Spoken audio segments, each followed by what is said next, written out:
Ha ha ha. Oh, you hear that? That's not just a laugh. That's the sound of every lie, every insult, every smug little grin finally paying its debt. They thought they were clever, cute, untouchable. And me? I was the fool in their story, the harmless one, the joke in the corner, the one they could step on without looking down. Haha. But here's the secret.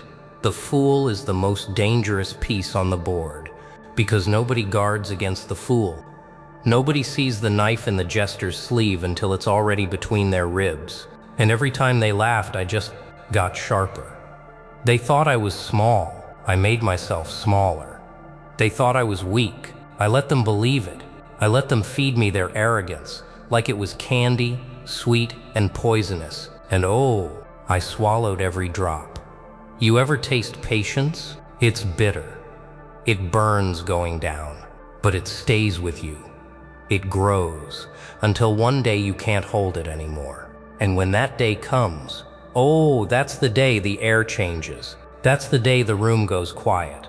That's the day the fool smiles and doesn't blink. Chaos isn't random. Chaos is art. And tonight, I'm painting in blood. Because the mask, it's cracking. The game, it's ending. And every single one of them is about to find out. The laugh was never for them. It was for me. Sometimes the sharpest blade hides in the sheath the longest. Oh, how they laughed. Those crooked smiles dripping with the kind of confidence only fools carry. They saw you stumble once, and in their tiny minds, that became your definition. They branded you harmless, weak, forgettable. And you wore that mask like a crown. You let their arrogance wrap around them like a noose while you held the other end. You see, invisibility isn't a curse, it's a weapon. The shadows don't just hide you, they sharpen you. Every insult became a whetstone. Every smirk carved patience into your bones. You learned the art of silence, the thrill of being underestimated. Because the best predators don't roar, they wait.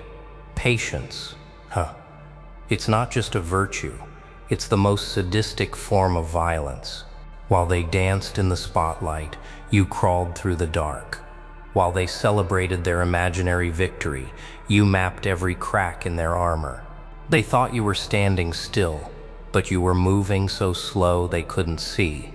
And the funny part? The longer they laughed, the sharper you became.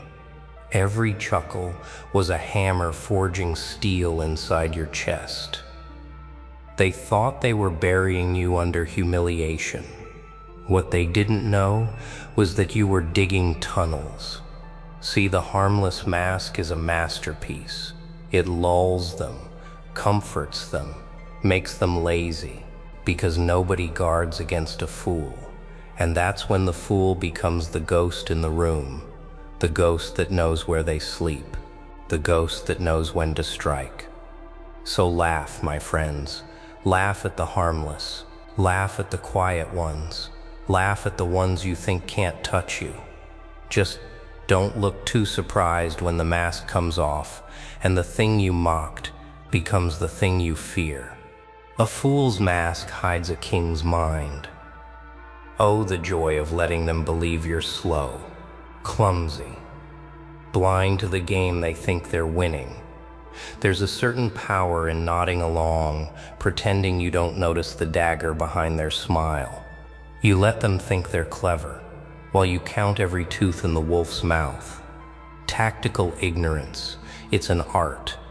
You don't play all your cards, you don't even let them know you have a hand. You speak less, you watch more. Every word you don't say becomes a hook in the water, and sooner or later, they bite. Because people can't resist the chance to feel smarter than someone else. When they think you're clueless, they talk too much. They reveal the cracks in their stories, the little tells in their eyes, the habits they didn't know were habits. You collect these pieces like gold coins in the dark, not to spend yet. Oh no. You store them. You let them grow interest. The world naps when it thinks you're no threat. That's when you move, quiet as smoke, patient as rot. The deals happen in whispers. The truths spill without resistance. And all you have to do is keep smiling, that empty smile. There's no thrill like watching someone walk into a trap they think they set for you. Because when you finally step out of the fool's mask, you're not revealing your face, you're revealing their mistake. And mistakes cost. So go ahead, call me stupid, call me slow, call me anything you want. Just remember, you can't win a game you don't know I'm playing. Sometimes you shrink yourself to fit inside their blind spot. Not because you can't stand taller, but because you know what happens when they stop watching. You make yourself small, harmless, almost invisible. You nod at their victories. You applaud their ego. And all the while, you're counting the beats until it drowns them. Ego is a cage they build themselves. They think it's a throne, but it's bars. The moment they believe they're bigger than you, they stop looking over their shoulder. They stop sharpening their claws. They get sloppy, and sloppiness is blood in the water. Playing lesser is a seduction. You feed their hunger to feel superior. You make them comfortable. You make them trust their own arrogance. You let them speak without thinking, move without caution. You turn their pride into a leash, and they don't even notice you're holding it. The predator doesn't waste energy chasing a wary target. No, the predator waits until the prey is smiling, until the prey thinks the forest is safe. Then the ground moves beneath them, and in that single breath between confidence and terror, the game ends. They thought you were small because you told them you were. They believed it because they needed to. And in believing, they signed their own ending. So stay in the blind spot. Stay in the shadows. Let them look right through you until the day they realize you were never small. You were just close enough to strike. When the curtain drops, the monster doesn't bow. It steps forward. Eyes locked, teeth bare. That's the moment, the shift, the second you stop letting them believe in the soft version of you. No more smiles, no more nods, no more letting their little victories pile up like trophies. The gloves come off, and suddenly, the air changes. There's no hesitation when the window opens. You don't knock, you don't ask, you break through. Because opportunity doesn't wait, it flickers, then vanishes. And when you've been patient for this long, when you've been sharpening in silence, you don't waste the strike, you bury it deep. Every insult they ever threw, you kept it. Every time they underestimated you, you stored it. Every laugh at your expense became a match, and now you're holding a fistful of fire. You're not here for revenge. You're here for justice. They never saw coming. The danger in you was always there. You just hid it under layers they could ignore.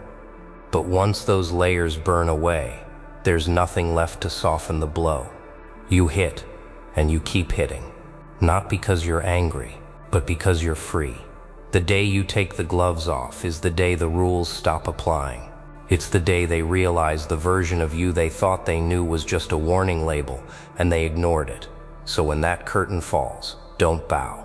Don't thank them. Show them the monster they made, and make sure it's the last curtain they ever see. People love you until they see the part they can't control. Oh, they adored you when you fit their frame, when you smiled the way they wanted, spoke the way they liked, moved the way they approved. They loved their version of you, the safe one, the soft one, the one that stayed inside the lines they drew. But the thing about mirrors, they break. And when they break, the reflection cuts. Shattering the image they built is an act of war. You stop nodding, You stop agreeing. You stop pretending. You start speaking in the voice they tried to silence, moving in the ways they swore you couldn't. And suddenly, they don't recognize you. No, they see someone they can't mold, someone they can't predict, someone they can't own. When you force them to face your real strength, it's like holding a flame to paper. They curl, they shrink, they crumble. Because your strength isn't polite. It doesn't knock.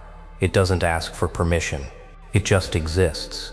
And the moment they realize they can't touch it, they hate it. The truth of you is the most dangerous thing they'll ever see. Not because it's ugly, not because it's cruel, but because it's yours. And once it's yours, it's no longer theirs to manage. That's what terrifies them. Your independence is their irrelevance. So smash the glass. Let the shards fly. Watch them bleed from the cuts of their own illusion. And when they beg for the version of you they loved, smile and remind them, that was never me. The part you hid was the part that saves you. They told you to bury it, to tame it, to smooth the edges until you were palatable. They said your anger was dangerous, your ambition was selfish, your fire was too much. So you hid it. You locked it in a room deep inside yourself, but it never died. It waited. It grew teeth, embracing the ruthless side. They told you to hide isn't corruption, it's resurrection. It's reclaiming the pieces they tried to strip away. Your darkness isn't the enemy. It's the armor you forged in the furnace of every betrayal. Every lie, every hand that fed you poison with a smile. Pain became your steel, rejection became your map, rage became your fuel. They all told you to let it go, but why would you? Fire doesn't apologize for burning. The storm doesn't ask permission to destroy.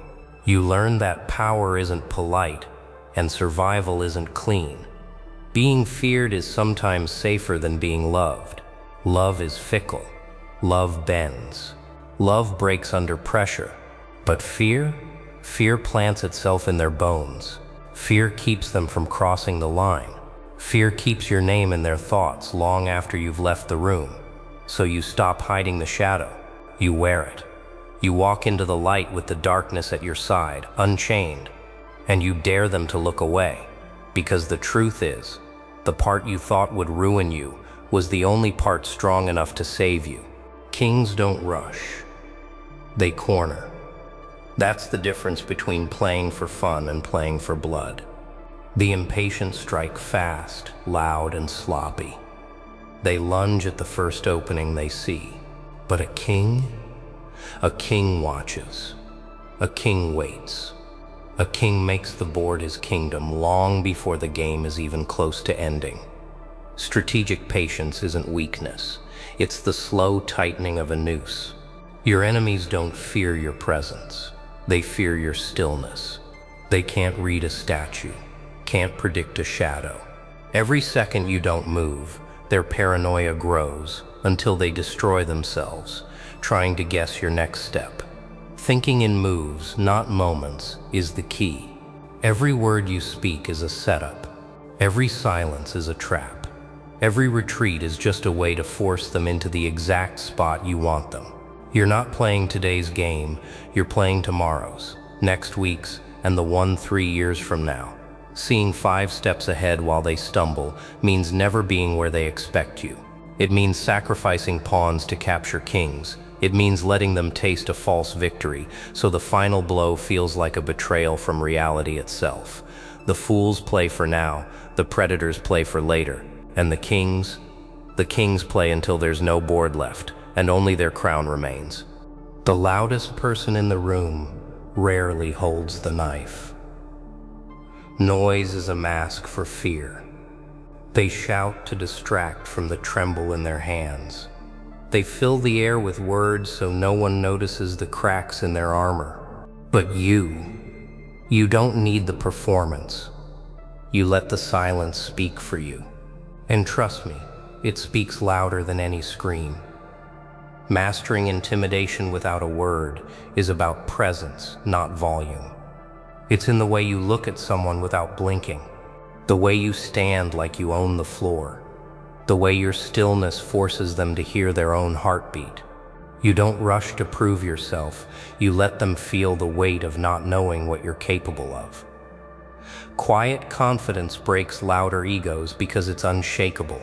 Noise fades. Bravado crumbles. But stillness makes them question everything. They wonder why you're not afraid. They wonder what you're hiding. They wonder if you've already decided how this ends. The predator's calm before the kill isn't weakness, it's precision. You wait, not because you're hesitant, but because you want the strike to land in a way they'll never forget. The silence wraps around them like cold hands, and they realize too late that it's not empty, it's loaded. So let them shout, let them bark, let them try to fill the air with their hollow bravado. You just stand there still, silent, sharp, because the moment you move, the game's over, and the knife was always yours. Every enemy is just a book you haven't finished reading. You don't rush to burn it. You turn the pages, slowly, patiently. You study the sentences they don't mean to write, the footnotes in their body language, the punctuation in their silences, because every action, every word, every glance is a clue. Observing patterns isn't glamorous, it's warfare in slow motion. You watch what makes them smile. You note what makes their voice crack. You learn the times they're weakest, the moments they're reckless, the habits they don't even know they have. You collect these patterns like ammunition. Understanding their needs, fears, and blind spots is the real power. You don't just know what they want, you know what they'll do to get it. You don't just see what they fear, you see how they'll run from it. And in knowing their escape routes, you own the maze they're trapped in. Turning their habits into their downfall is almost unfair. The moves they make without thinking become the rope you hang them with. They won't even realize the trap was set from the first moment you met, because you didn't fight them. You let them write their own ending in ink they couldn't erase. And when the final page turns, when they see the conclusion staring them in the face, they'll wonder how you knew exactly where to strike. But you'll just smile, because you read the whole book while they were still writing chapter 1. Huh. You hear that? That's the sound of the story closing. Not with applause, not with forgiveness, but with the kind of silence that makes your skin crawl. The kind that follows after something irreversible. They'll replay every word I said, every glance I gave, every moment they thought I was harmless, and it'll eat them alive, because they'll realize the truth. I never changed. I was always this. I just waited. You see, power isn't in the strike. It's in the patience before it. It's in letting them build their castle, just so you can take it brick by brick while they're still inside. And when it falls, you don't need to stay and watch. You already know how it ends. This isn't revenge. This isn't justice. This is evolution. And evolution doesn't care about feelings. So let them tell their little stories about the fool who lost his mask. Let them warn each other in whispers. Let them pretend they're safe again. Because I'll be here in the shadows, smiling, waiting for the next laugh.